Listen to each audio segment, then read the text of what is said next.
Hello and welcome. Today's topic is our megakaryocyte. As you can see in this photo, that in my last video I told you that multipotent hematopoietic stem cells gives two types of cells. One is common myeloid precursor or progenitor and common lymphoid progenitor or precursors. Okay, now as you can see in this photo that this megakaryocyte originates from the common myeloid precursor, so indirectly these cells originates from the mesoderm. Now this common myeloid precursor gives megakaryoblast that converts into pro-megakaryocyte and then megakaryocyte. All these things happens inside bone marrow. Okay, the size of this megakaryocyte is almost 10 to 30 micrometer.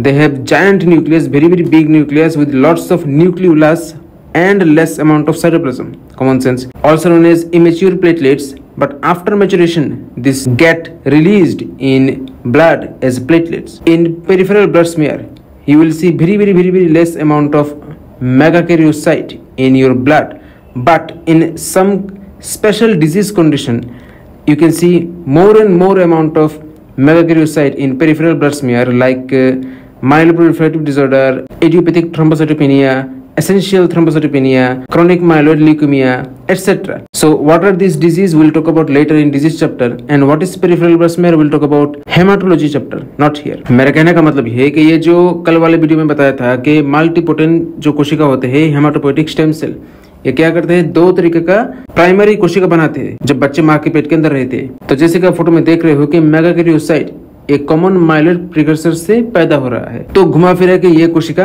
Mesoderm से ही पैदा होता है, बात खत्म. ये common myeloid precursor पहले मेगाkaryoblast बनाते हैं, उसके बाद ये मेगाkaryoblast धीरे धीरे प्रो मेगाkaryocyte में बदलता है और उसके बाद ये मेगाkaryocyte में बदलता है हड्डी के अंदर.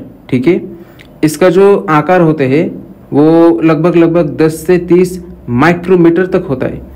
इसके जो कोशिका है इसके अंदर कोशिका का पानी मतलब साइटोप्लाज्म बहुत ही कम होता है, क्योंकि पूरा जगह न्यूक्लियस लेकर रखता है, बहुत बड़ा सा न्यूक्लियस, और इस न्यूक्लियस के अंदर बहुत सारे न्यूक्लियोलस भी होते हैं. ठीक है, अब ये जो मेगाkaryocyte है इसका एक और नाम है अपरिपक्व प्लेटलेट्स या फिर इमेच्योर प्लेटलेट्स. खैर, जब ये प्लेटलेट्स पक जाता है तभी ये हड्डी के बाहर खून में आ जाते हैं. जब आप लैब में अपने खून का एक ड्रॉप माइक्रोस्कोप के अंदर नीचे देखेंगे तो आपको बहुत ही कम परिमाण मेगाkaryocyte दिखने को मिलेगा, मगर कुछ खास तरीके का बीमारी जैसे आपका myeloproliferative disorder, idiopathic thrombocytopenia, essential thrombocytopenia, chronic myeloid leukaemia, ये सब कुछ स्पेशल बीमारी होते हैं जहां पर आपको ये मेगाkaryocyte भर के दिखेगा. Well, now platelets which are also known as thrombocytes.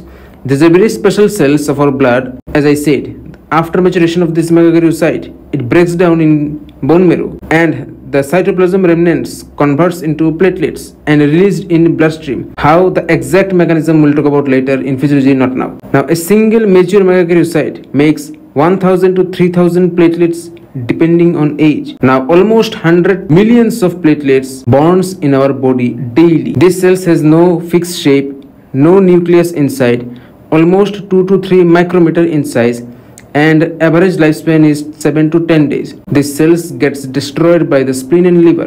मतलब ये जो प्लेटलेट है इसका एक और नाम है थ्रोम्बोसाइट. ये बहुत ही खास तरीके का कोशिका होते हैं जो हमारे खून में रहते हैं. जैसे मैंने बताया था कि जब अपरिपक्व मेगाkaryocyte हड्डी के अंदर पक जाता है, पकने के बाद बहुत सारे टुकड़ों में बिखर जाता है. अब वही साइटोप्लाज्म का टुकड़ा धीरे धीरे प्लेटलेट में बदल जाता है और हड्डी से बाहर निकल के हमारे खून में आ जाते हैं.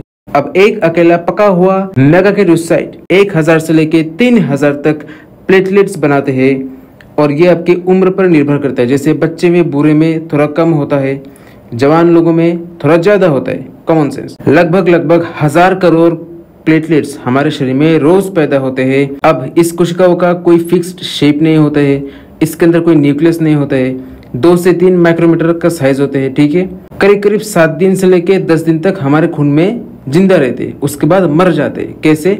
हमारे जो स्प्लीन होते हैं, लिवर होते हैं, वो सब खत्म कर देते हैं. Now as you can see in this photo, the one single platelet has 4 zones. First is known as peripheral zone, which contains glycoprotein for adhesion, aggregation and activation of platelets. Second is known as structural zone, which contains microtubules and microfilaments. Third one is known as organelle zone. This is enriched with alpha granules. Alpha granules contains factor 5, factor 8, fibrinogen, platelet derived growth factor, etc. Also, you're going to find delta granules, which are also known as dense bodies. Now, these dense bodies or delta granule consist of adenosine diphosphate, calcium, serotonin, etc. And you're going to find lysosome. Fourth one is known as membranous zone, which contains thromboxane A2. Function is lots of platelets acts together to stop bleeding during minor cut injuries. Major cut injuries, platelets can't help. Okay. Anyway, this mechanism we'll talk about later, not now.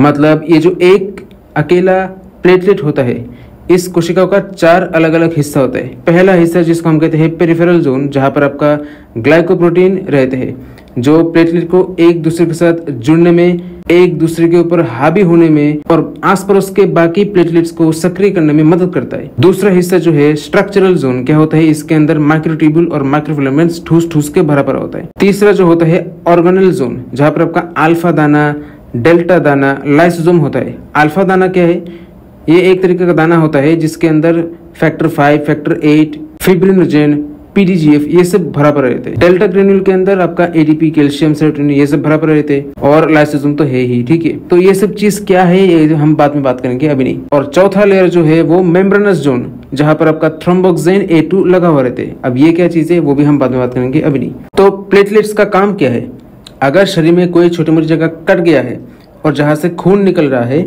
उस छोटी मोटी जगह का खून को रोकने के लिए मदद करता है। अब बहुत बड़ा कट हो गया तो वहां पर प्लेटलेट्स काम नहीं करेगा। खैर, ये सब कैसे काम करता है वो हम बाद में बात करेंगे, अभी नहीं। See you in my next video, till then bye.